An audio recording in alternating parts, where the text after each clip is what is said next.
Piece chicken roll বানানোর জন্য আমি এখানে গাজর, শসা, কাঁচা লঙ্কা, পেঁয়াজ নিয়ে নিয়েছি, ময়দা মেখে নিয়েছি, সস আর 3টে ডিম নিয়ে নিয়েছি।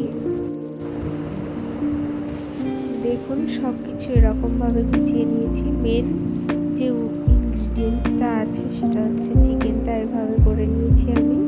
তারপরে রুটিগুলো বেলে নিয়েছি রোল করার জন্য।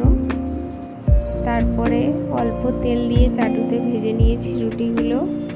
এরপর একটা গ্লাসের মধ্যে ডিম দিয়ে দিয়েছি, গ্লাসে ফেটানোটা ভালো হয়। চাটু গরম হয়ে গেলে সাদা তেল দিয়ে তাতে ডিম দিয়ে দিয়েছিলাম। ডিম দেওয়ার একটু পরেই আমাকে রুটিটা দিয়ে দিতে হবে, ডিম নরম থাকতে থাকতে, নয়তো ডিমের সাথে রুটিটা লাগবে না। তারপর ভালোভাবে চেপে চেপে দিয়ে এক সাইড থেকে আমি তুলে নেব। দেখুন উল্টে দিয়েছি, ডিমটা একদম রুটির সাথে কত সুন্দরভাবে লেগে গেছে।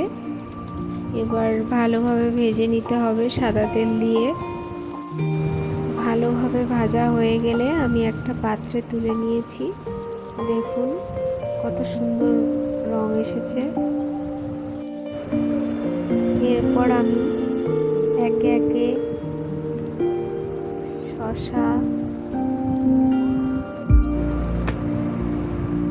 গাজর, কাঁচা লঙ্কা, পেঁয়াজ, বাদাম, রান্না করে রাখা চিকেন, সস, অল্প একটু লবণ ছিটিয়ে দেব, সব কিছু ভালোভাবে দিয়ে দেবো পরিমাণ মতো।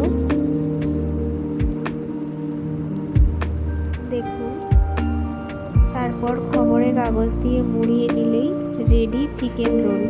একদম সিম্পলভাবে আপনারা সবাই বানিয়ে নিতে পারবেন।